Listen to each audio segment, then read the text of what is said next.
Welcome to Improv Separately Together. I'm your host, Philip Whiting, and this week, coming from California, meet my friend Keith! Keith, you can come out now. Hey! Yay! Woo! I made it! Yes. I'm here! I did it. You have made it to my show. I made it. I made it to the show. It was a long flight into my living room. But I'm here. As long as you're here, it's what matters to me and hopefully them. Yeah. How are you guys liking the show? Please comment and we will respond later. Because not now, because it's already recorded. Do that, but make sure you tag Keith in every comment so he knows to respond. Yes, and then I'll respond in a week because that's how often I get on Facebook. Pretty much. But on YouTube, I'll respond a lot. So go to the YouTube channel and watch it, and then respond. You tag me on YouTube. Is tagging a thing on YouTube? Make it happen. It doesn't matter. If it doesn't work, create it. Yeah. Algorithm it. All right, so thanks for coming on the show. Thanks for having me on the show. So cool. We haven't seen each other in so long, so it's a cool reunion. It's been a while. So a bit of a time. All right, so I'm gonna let you introduce yourself to the audience and let them know a little bit about you. Great. Or you're gonna let starting them... Now's good. Starting now. Yeah. Hey audience, my name is Keith Salta James. I am here in Los Angeles. I'm an improviser, comedian. Have performed and studied at a bunch of the schools here when they were open. Improv Olympic West, Upright Citizens Brigade, Second City, a bit of the Groundlings. I was going to go into theory of improv, but I don't know why we need to talk about that. And I also run my own school called Improv LA, which has brought me all around the world teaching, to London, to Japan, to China many years ago. And the most fun fact is that I hold the Guinness World Record for the longest improv show at 150 hours long, which is 7 days straight nonstop. I will never do it again. That's my intro. I'm going to let them look that up. Okay. But we will talk more about it after the show. Okay, yeah. Look it up. A lot of people ask, how did you sleep? On stage in character. How did you get food? We ordered it over the phone in character. We had a bucket on stage for the bathroom. Gross. One of those is a lie. I hope it's the bucket. Well, you'll never know. Nope, I wasn't there. Yeah. All right, so... when I was out of work for 5 weeks, I was like, what can I do? So I created this show, and I decided that what I wanted to do was catch up with improvisers that I haven't seen in a while, even talk to ones that I see every day, and hopefully meet new people, which I have done Nice. doing this. And so basically I'm going around seeing how people are doing during the whole pandemic. So I basically have 5 questions for you I'm going to ask. And, okay. Was there studying that I should have done? No, you can improvise this part because it's going to be. Okay. It's all true. It has to be true improv. This first part is true stuff. True improv. Because you're going to answer as yourself, as a real human being. Well, I don't know if that part's true, but I'll do what I can. We'll try. All right, so let's go ahead and jump into that and get this party started. All right, so throughout the whole coronavirus, what changed in your day-to-day process? Not a lot changed because most of the time I would be home anyways writing because I'm also a writer for National Lampoon and some other projects that I'm working on. So not a lot changed except less distractions because there's a lot of times since the weather in Southern California is always pretty nice. It's always like, hey, come do this thing. And now I wasn't getting those invites. So I would just stay home and like definitely work way more without having like, oh, I have to go meet someone, which is great. I love going to meet people and having friends. I'm a fan of that. But it was nice to be like, I have 0 distractions. I can really like get through a bunch of work that I've been putting off for years. So that was a plus. Of it. Hope I don't come off as an asshole. It is sad for people who have been sick and died and lost their jobs, yes. But for me, I like not having distractions. So stop distracting him, Mike. No. We don't know who Mike. We don't know what Mike I was talking about. I just said Mike. That could be anyone. He knows. He knows, though. He probably does. I don't even know if he watches the show. We got our haircut together a couple weeks ago. Oh, nice. Yeah. So hopefully he'll watch it and then he'll say, "Hey, I want to do the show too." Yeah. So okay. I'll ask him. So you're home a lot more than normal, or about the same. What do you like about being home? What I really like. Usually, I've done this for at least 10 years. As soon as I get home from anywhere, I immediately like change into pajamas. So I'm like, the only laundry I'm doing is like pajamas. Oh, nice. Like, I like why to me I'm like, why wear like jeans and a regular shirt if you're just home all day? Why I wear something comfortable? So what was the question? What do you like about being home besides PJs? Oh, I like that I could just wear like pajamas all day, every day. Right. That's really fun. I like that, and I feel like what a lot of people have done, I've like decorated my apartment a little bit since I'm in it more. Right. So I like really like made things a little nicer that I've been wanting to do for a while. That's good. Okay, so on the other side of that, is there anything that you dislike about being home so much? I really like nature. So part of the things, I don't know if you can see it behind me, there's like fake plants. Those are all fake, and I filled my apartment with fake plants because I can't go in nature as much. So I did miss going in like nature and being outside in nature more. That's what I miss. That makes a lot of sense.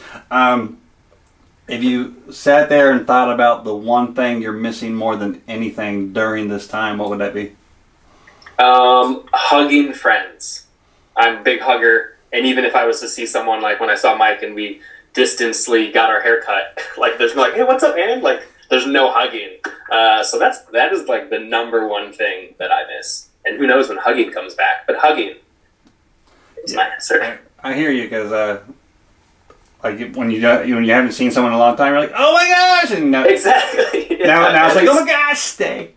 Yeah. Hey, hey, how are you? I'm like, oh, hey, elbow. No, I'm not doing the elbow. Yeah, I don't like the elbow. We don't need to do an elbow. I'd rather do like a little foot thing. I don't do the elbow. I do more of the baseball players. Yeah.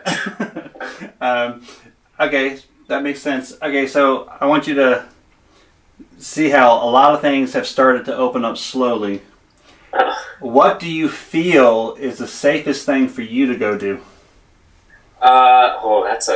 That's a great question, and feels like there's a lot of baggage with it. I feel like the safest thing is like I can go to nature now. Like I found a little spot. I almost said where it was. I'm literally not telling anyone the spot. I told one person and that's it. So not literally, because I did tell one person. I found this little secret spot that is like kind of in nature, tucked next to the hills in Hollywood. Oh, I'm saying too much. And it's like nature and there's no one around. Because I even feel like a lot of parks are busy. But like I can find little pockets that there's not really anyone even like within 30 feet, whatever. So I like that. I'm like, oh, I can go here and like for a second take my mask down and like nature. So that is my answer. No, that's good. It's good that you found something that makes you happy. Yeah. Okay, see, so that is the basic of this whole interview. Those 5 questions. But I hear you brought your friend with you today. Yeah, and, I did. And we're going to meet them now. So just go ahead and go get them, and then I'll do an introduction for them. Okay, I'm gonna go get them and do this when I go get them. All right, Keith went to go get his friend. Let's see who this person is going to be. We'll go ahead and meet them now. Welcome to the show. Hey, you got to go on. I don't want to. You gotta just. He's waiting. He's waiting for you. Go. I don't. Oh. Hi. Well, welcome to the show. How did you get in there? How did you get into this box? No, I'm actually across the other side of the United States in South Carolina. What? What kind of wizardry is this? We're talking through video chat. What is video? How did you? Do you need help? Do you need? No. Wait, I see me in there too. No. What? You've captured me. No. You've captured me. No. Look. Hold on. Turn around. You'll see you're not captured. You're still at home. I'm home. Yeah. But I see there's another one of me in there. Well, he's a doppelganger. That's just you. I promise. What? It's you. I promise.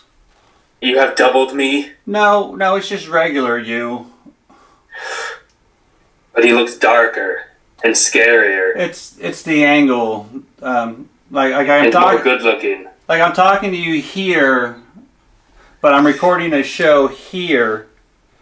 So I'm being captured again? no, you're not captured. I mean, you're captured on video, but not. You captured me. How? No, How? turn around. Turn around. You're still home. Okay.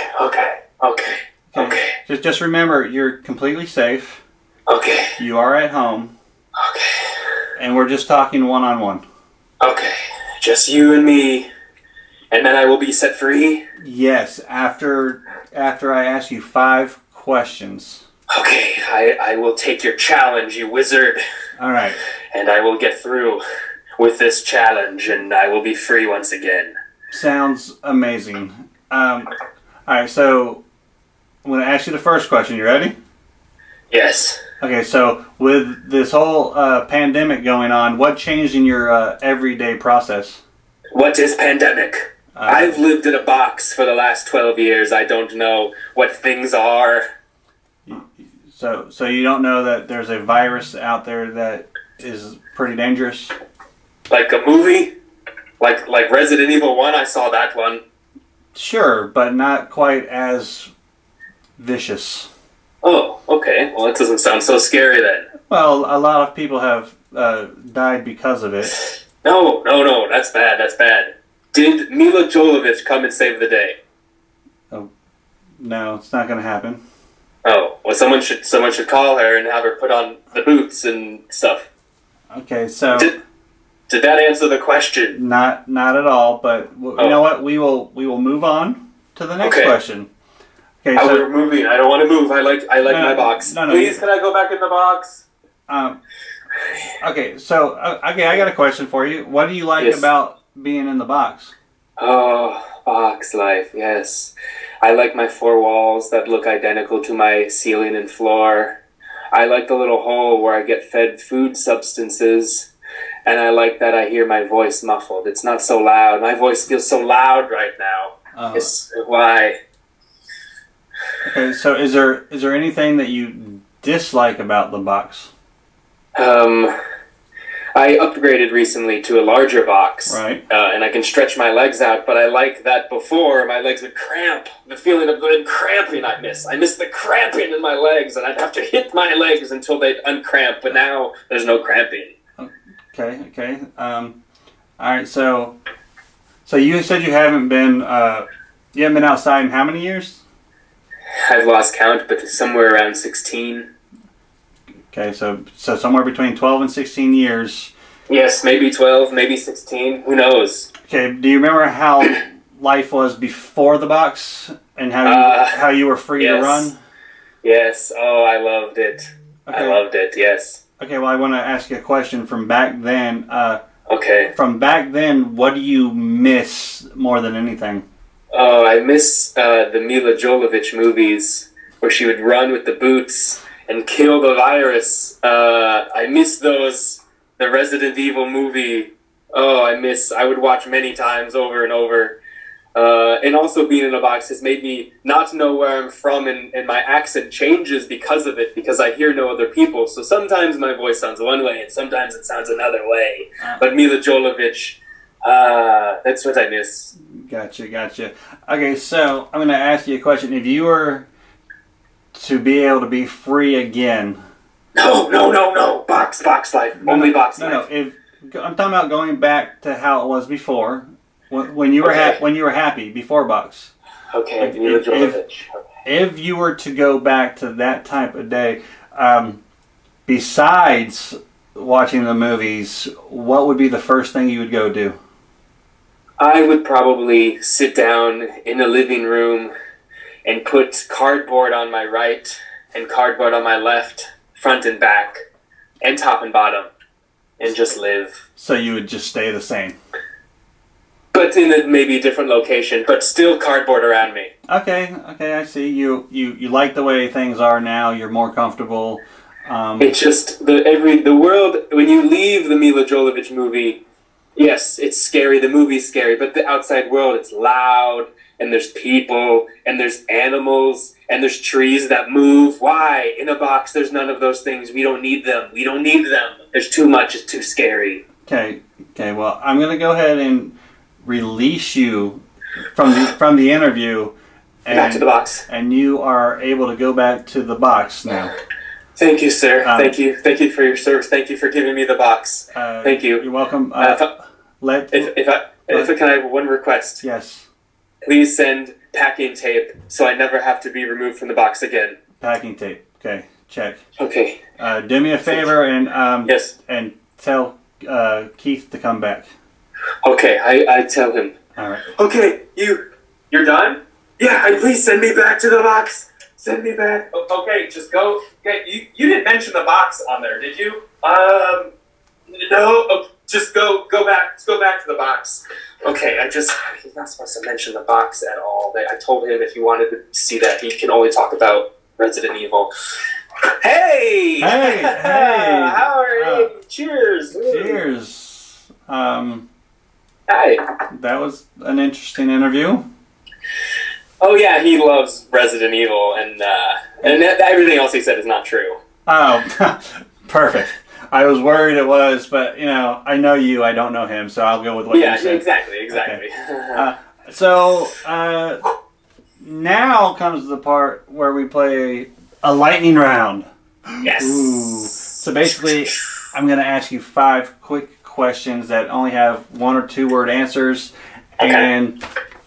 And if you get them all right or wrong, your video will be released Saturday morning.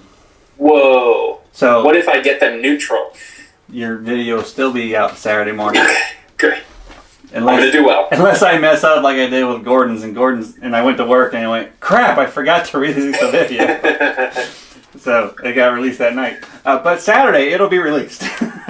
Amazing. All right, you ready to do this as fast as we can? Let's do it. All right, what's your favorite food? Sushi. Favorite drink?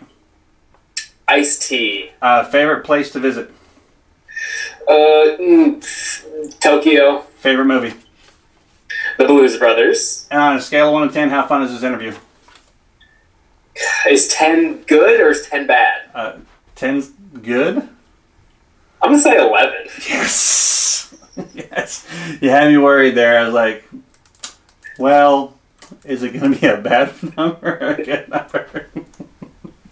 11. Oh my gosh.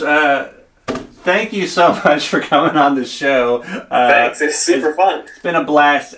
Do you want to give any shout outs to anybody out there in the land? Mike, I'll probably have to get my haircut done soon, so let's call up Richie and make it happen in like a month.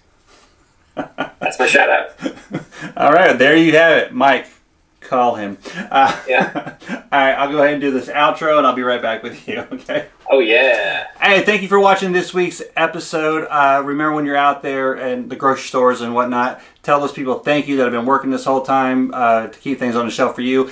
Give a shout out to all the people in the healthcare system fighting this thing head on. And remember to drop your hate, spread some love, because we are one people, and we'll see you next time. All right. Peace.